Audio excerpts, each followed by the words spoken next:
Para entender la trampa, primero hay que entender el sistema. Y para entender el sistema hay que ir un paso más atrás de donde van la mayoría de los análisis. Hay que ir a 1977. En 1977 el PRI gobernaba México desde hacía 48 años, sin alternancia real, sin oposición competitiva, con elecciones que eran más rituales de legitimación que competencias abiertas. Ese año el gobierno de José López Portillo decide hacer algo que en ese momento pareció una apertura: introducir una reforma política que permite el registro de nuevos partidos y que crea los primeros legisladores plurinominales en la historia del Congreso mexicano. La idea oficial era democratizar el sistema, dar espacio a la oposición, pero hay algo que el PRI calculó en ese momento con mucha precisión. Si el sistema plurinominal garantiza representación proporcional a los partidos chicos, pero el partido hegemónico sigue ganando la mayoría de los distritos, entonces las plurinominales le costaban al PRI muy poco en curules propias y le generaban un beneficio enorme en legitimidad democrática. El sistema se diseñó para que el PRI pudiera decir hay oposición en el Congreso sin perder el control del Congreso. Lo que nadie calculó en 1977 es lo que pasaría décadas después: que el PRI perdería la presidencia, que perdería gobernaciones, que su base electoral se erosionaría a un punto donde ya no domina en territorio y que entonces sería el PRI, no los partidos chicos, el que dependería de las plurinominales para mantener una bancada relevante. El mecanismo que inventaron para controlar a la oposición se convirtió en el mecanismo que los mantiene vivos. Pero vamos a los datos concretos, porque esto necesita números. En México, el Congreso tiene dos tipos de legisladores. Los primeros ganan en territorio, van a una elección en su distrito, compiten voto a voto y el que saca más gana. Si tu partido no tiene presencia real en ese distrito, no ganas. Los segundos llegan vía listas plurinominales, no compiten directamente contra nadie. Su partido decide quién va en qué lugar de la lista y dependiendo del porcentaje de votos que saque el partido a nivel nacional, se asignan curules proporcionalmente. El sistema plurinominal fue diseñado para garantizar representación proporcional, para que un partido con el 10% de los votos tuviera aproximadamente el 10% de las curules, aunque no ganara en ningún distrito. Eso tiene una lógica democrática real, pero tiene también una consecuencia que nadie discute en los comunicados de prensa. Le permite a un partido tener más legisladores de los que sus votos reales justificarían si solo compitiera en territorio. Y el PRI lleva años siendo ese partido. Pero las plurinominales son solo la mitad del sistema, la otra mitad es el dinero. El financiamiento público a los partidos políticos en México es uno de los más altos del mundo en proporción al tamaño de la economía. Cada año, el Estado mexicano transfiere recursos a los partidos registrados. La fórmula de distribución es compleja, pero la lógica es simple. Si tu partido obtuvo el umbral mínimo de votos para mantener el registro, recibes dinero público todos los años, independientemente de si ganaste o perdiste las últimas elecciones, independientemente de si tienes militancia activa o si eres, en la práctica, una cáscara institucional con logotipo y nómina. Es un flujo garantizado.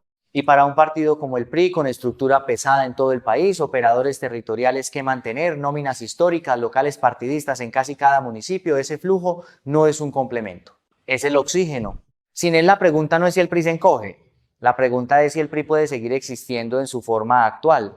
Y eso es exactamente lo que la reforma de Sheinbaum amenaza. Hay algo que los análisis sobre el PRI raramente articulan con claridad. El PRI no es solo un partido político. Es el arquitecto del sistema político mexicano.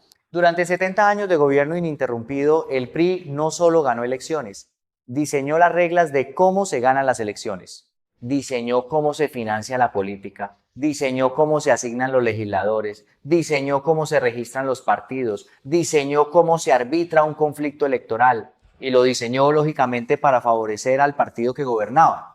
Las plurinominales de 1977 son el ejemplo más claro. Pero no son el único. El financiamiento público garantizado también fue un diseño del PRI. La lógica original era impedir que los candidatos dependieran del financiamiento privado, que históricamente favorecía a los partidos conservadores o a los candidatos con más recursos propios. El financiamiento público, decía el argumento, iguala el campo de juego. Y sí lo iguala cuando el partido hegemónico recibe la mayor parte de ese financiamiento porque tiene la mayor parte de los votos. Pero cuando el partido hegemónico pierde votación, el sistema garantizado se convierte en un subsidio de sobrevivencia. En 1994, el PRI ganaba la presidencia con más del 48% de los votos. Recibir la parte más grande del financiamiento público era consecuencia natural de ser el partido más votado. En 2024 el PRI no llega al 10% en la votación presidencial, pero sigue recibiendo financiamiento público, sigue teniendo bancada en el Congreso, sigue operando como si fuera una fuerza política de peso nacional. ¿Cómo? Porque el sistema que diseñaron cuando eran invencibles está construido para que los partidos sobrevivan incluso cuando pierden. Y ahora hay alguien que quiere cambiarlo. Alguien que no tiene los mismos incentivos que tenían los presidentes anteriores para mantenerlo intacto. Alguien cuyo partido construyó su poder de forma diferente, con movilización territorial, con votantes que llegan a las urnas por convicción propia, con una maquinaria que no depende del financiamiento garantizado para funcionar. Sheinbaum puede proponer eliminar las plurinominales sin miedo, porque Morena gana en territorio. El PRI no puede aceptarlo, porque el PRI ya no gana en territorio lo que necesitaría para mantener su presencia actual en el Congreso.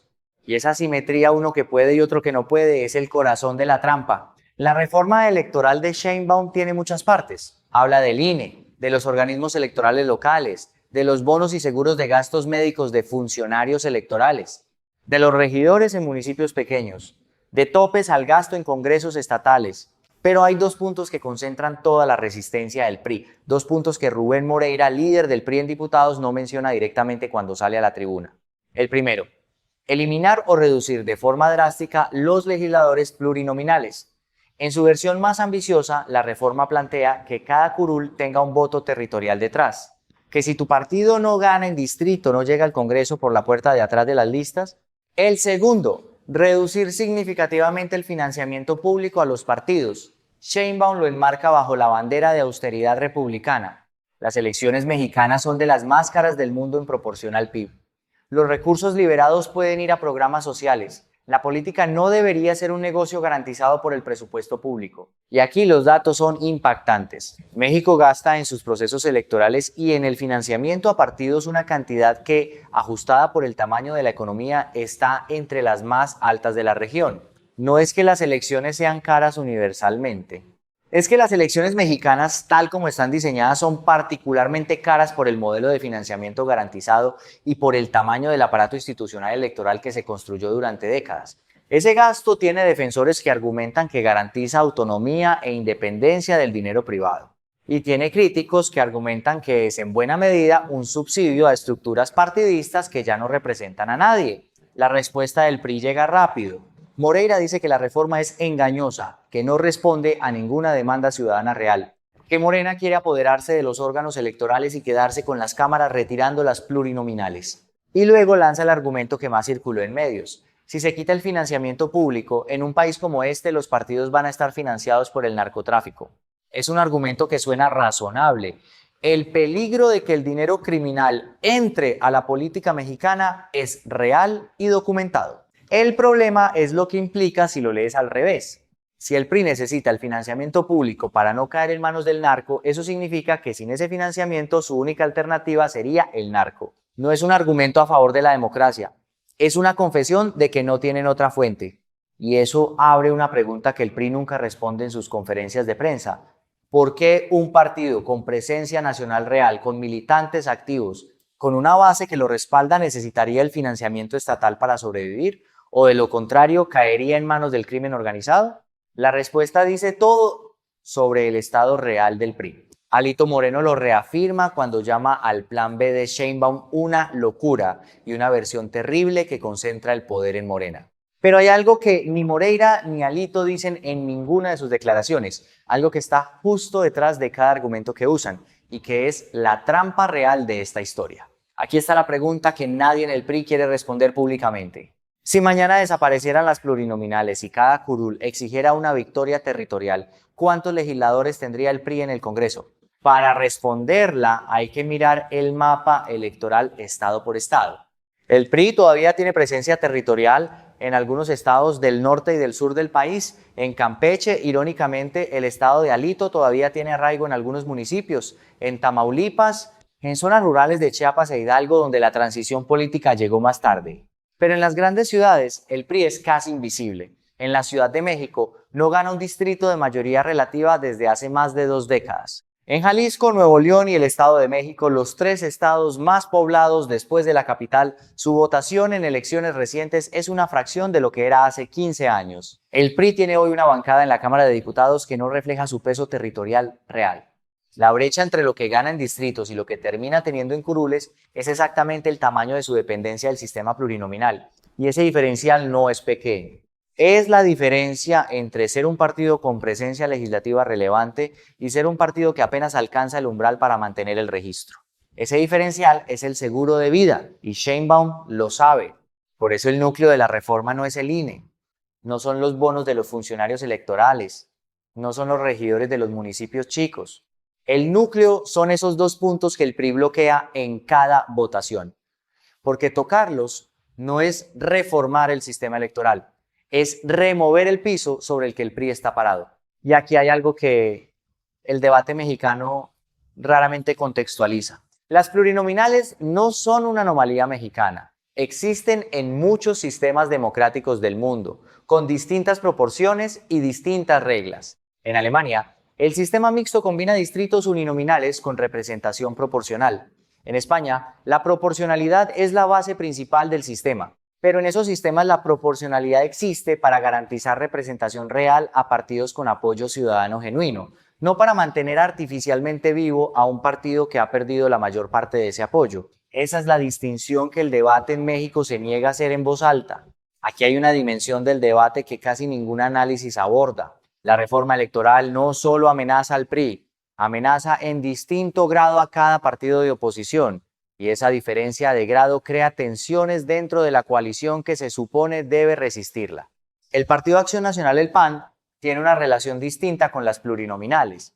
El PAN es un partido con base territorial histórica en el norte y el bajío del país. Guanajuato, Jalisco, Yucatán, Querétaro son estados donde el PAN gana en territorio. No depende de las plurinominales de la misma forma en que depende el PRI. Eso significa que si las plurinominales se reducen, el PAN pierde algo pero no todo, y que en alguna parte del PAN existe la conciencia callada pero real de que una reforma que golpea principalmente al PRI podría ser para el PAN una oportunidad de reposicionamiento. Si el PRI se debilita electoralmente porque sus mecanismos de sobrevivencia desaparecen, el voto opositor que hoy se divide entre PRI, PAN y MC podría consolidarse y el PAN, con su base territorial más sólida, está mejor posicionado para recogerlo. Ese cálculo existe. Nadie lo dice en público porque la alianza opositora requiere solidaridad visible, pero existe. Movimiento Ciudadano, el MC de Dante Delgado, tiene una situación diferente todavía. El MC es un partido que ha crecido en los últimos ciclos electorales, principalmente en zonas urbanas y entre votantes jóvenes. Jalisco es su bastión, Nuevo León también. Su dependencia de las plurinominales es menor que la del PRI. Y su estrategia de posicionamiento pasa precisamente por diferenciarse de los partidos del ancien régimen. Para el MC, aparecer demasiado cerca del PRI en la defensa del sistema de plurinominales y financiamiento garantizado tiene un costo de imagen con el votante urbano al que intenta conquistar. Y esa tensión interna de la oposición, cada partido calculando cuánto le conviene defender el sistema actual en función de cuánto lo necesita, es la segunda trampa que la reforma de Sheinbaum activa. No solo pone al PRI frente al espejo, pone a la oposición entera frente a la pregunta de si quieren defender un sistema que históricamente construyó el PRI para perpetuarse. Y cuando la oposición se fragmenta en esa respuesta, Sheinbaum gana sin necesidad de ganar la votación. Cuando ves todo junto, el patrón es difícil de ignorar. El PRI lleva meses construyendo el relato de que Sheinbaum les tendió una trampa, que la reforma electoral es un instrumento de concentración de poder, que Morena quiere eliminar las plurinominales para quedarse con las cámaras. Y en términos estrictamente políticos, ese argumento no es completamente falso. Toda reforma electoral que propone el partido en el poder tiene intereses propios. Morena no es la excepción, pero hay una trampa que el PRI nunca menciona, la suya.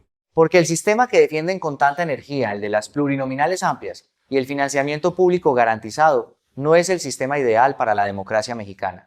Es el sistema ideal para un partido que perdió su mayoría electoral hace más de 20 años, pero que necesita seguir existiendo institucionalmente. Y al defenderlo, el PRI hace algo que ningún estratega de comunicación política aprobaría si lo hubiera escrito en papel. Le da la razón al diagnóstico de Sheinbaum. En el año 2000, el PRI pierde la presidencia por primera vez en 70 años. Desde entonces, su votación nacional ha caído elección tras elección, pero su presencia institucional curules, financiamiento, estructura no cayó en la misma proporción. ¿Por qué? Porque el sistema que ellos mismos construyeron cuando eran el partido hegemónico incluía mecanismos que garantizaban representación incluso en la derrota. Mecanismos que hoy los mantienen vivos y que Sheinbaum propone desmantelar. Moreira puede subir a la tribuna y hablar del narco, puede hablar de la concentración del poder, puede hablar de la democracia en peligro, pero mientras habla, los datos del mapa electoral están ahí. Y los datos dicen lo mismo que el espejo que el PRI no quiere ver. Sin plurinominales tendrían que competir con los votos que realmente tienen. Sin financiamiento garantizado tendrían que sostener su estructura con militantes y donantes reales.